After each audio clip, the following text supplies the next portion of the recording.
Hello, class. Alright, so the past 2 days we have learned how to graph supply individually and how to graph demand individually.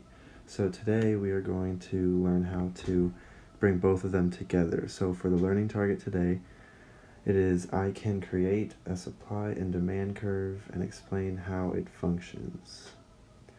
So to review, supply, remember, is up to the sky. So it starts at 0 in the right angle of the graph, and it goes up to the sky, an increasing angle up to the right.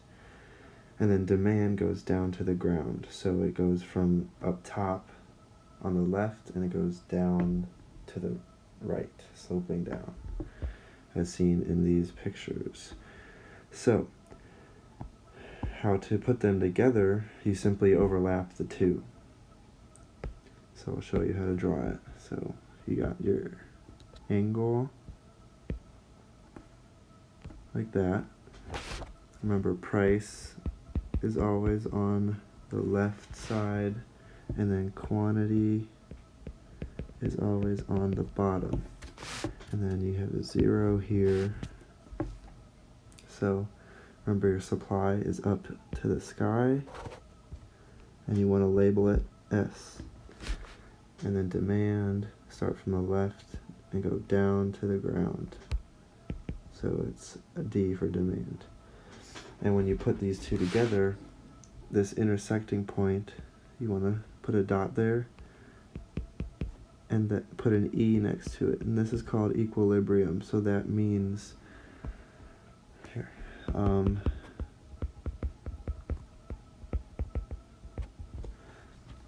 that price and quantity is the perfect match for where consumers are happy and where producers are happy.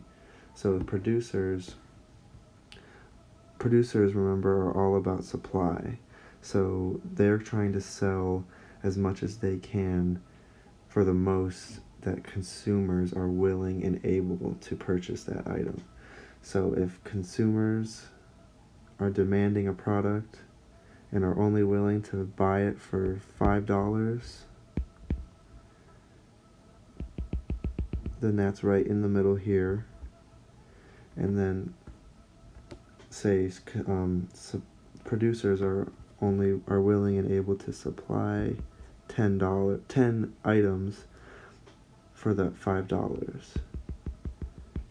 So that's an equilibrium price and quantity for an item. Let's say this is crayons. That's probably a little expensive for crayons, but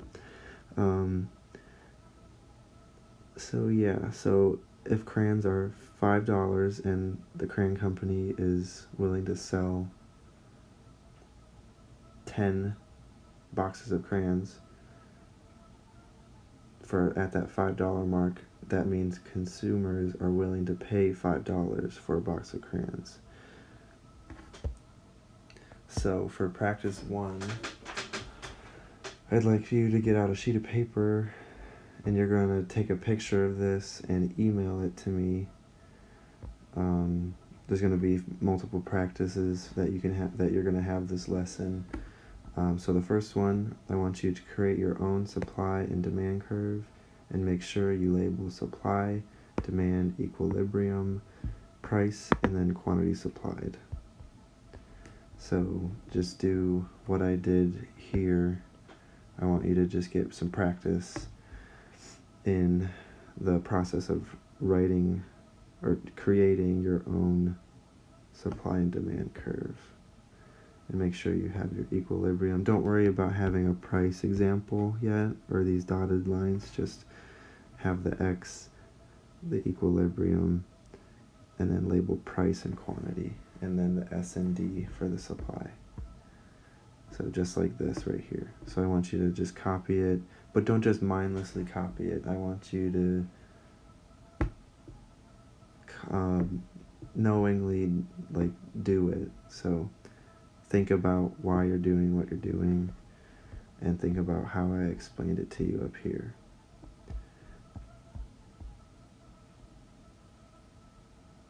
Alright, I would normally give the students the students would be able to pause the video here and write up their own supply and demand curve. So I'm going to continue. So the next thing we're going to talk about is shortage and surplus. So a shortage means that there is not enough supply based on what the consumer is demanding. So say we're talking about iPhones. Maybe during this pandemic, Apple isn't able to produce as much iPhones as what... actually, you know what? We're going to talk about toilet paper. So demand for toilet paper went up super high during this pandemic, in the early stages. And producers couldn't manufacture enough toilet paper. So there was a shortage of toilet paper because everyone was buying toilet paper off the shelves. It was empty shelves in almost every store. So that's a good example of a shortage. And then a surplus, something that would be bad to have a surplus would be things like produce or perishable things. You don't want to have a surplus of things that could go bad, because that means there's little demand for those things and the supply is increasing so much that there's way too much of a certain item. So like produce. So if no one's buying carrots and all the carrots go bad, that's bad for the producer and they lose profit. So we're going to see how to graph shortage and surplus. So first we have our price and quantity and our angle and our zero of price and quantity. First we're going to do our demand curve, or our supply curve, sorry, and that goes up to the sky. Demand goes down to the ground. And then we have our equilibrium. So a shortage and a surplus are graphed at the top and on the bottom. So a surplus is up here. This is everything above any point on this line or on this line is a surplus of goods. So there's no points that are here technically, like in the middle. It's only on the lines. So when items are at equilibrium, that means the consumer and the producer are in the middle ground, to where they will sell the producers will sell the item and the consumers will buy that item. So in a surplus, since there's little demand, the supply increases. So the supply is increasing on this curve. And the demand is very low, so that means the price has to be high. The producers need to amp up the prices because no one is buying it. So because if they drop the prices, they will make no money. They have to sell their items for more because less people are buying. And then it's the opposite for, so this is a surplus. Oops, I spelled that wrong.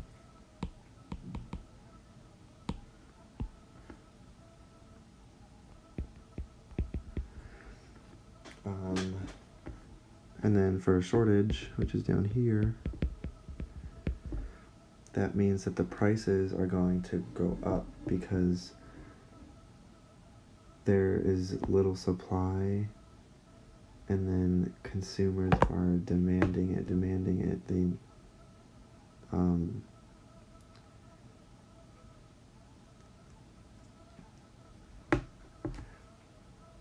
The consumers, actually, I'm a little bit backwards, sorry about that. Surplus means that there's too much supply, so prices have to drop. Yes, that's it. I'm so sorry. So surplus means the prices drop because the demand is so low, no one's buying them. So no one's going to buy, like we're talking about crayons, no one's going to buy some crayons for a pack of crayons for $20 because that's way too expensive for a box of crayons. And so if people are wanting to buy crayons, that's good, but the price would have to be lower because the consumers are not willing to buy a box of crayons for $20. So that's a surplus. If the demand increases, the demand decreases, supply increases, that means the price will increase. So the shortage is the opposite of that. So the shortage means that the consumers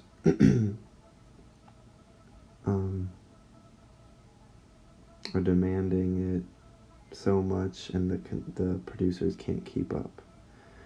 So like we were talking about toilet paper. So the prices went up because there wasn't many toilet paper rolls on the shelf.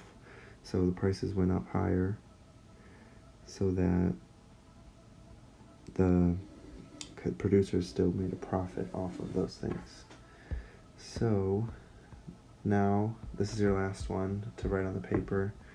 I want you to draw another supply and demand curve for practice. Still do the equilibrium, where the supply is, where the demand is, where the price would be, and where the quantity would be. So all the things that you did in the first practice, but now I want you to shade the area of the graph where supply would be, or where surplus would be, and where shortage would be.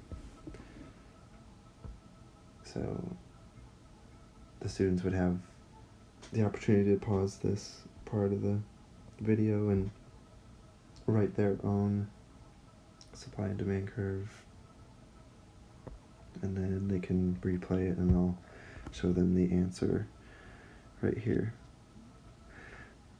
Alright, so now that you made your own practice, so this is what I wanted you to do. So remember, supply to the sky, demand down to the ground, equilibrium is here, you got price on the side on the left, you got quantity on the bottom, 0, and then I want you to shade, remember, so surplus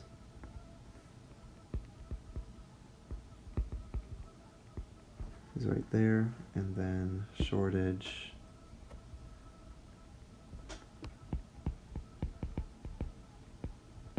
is right here.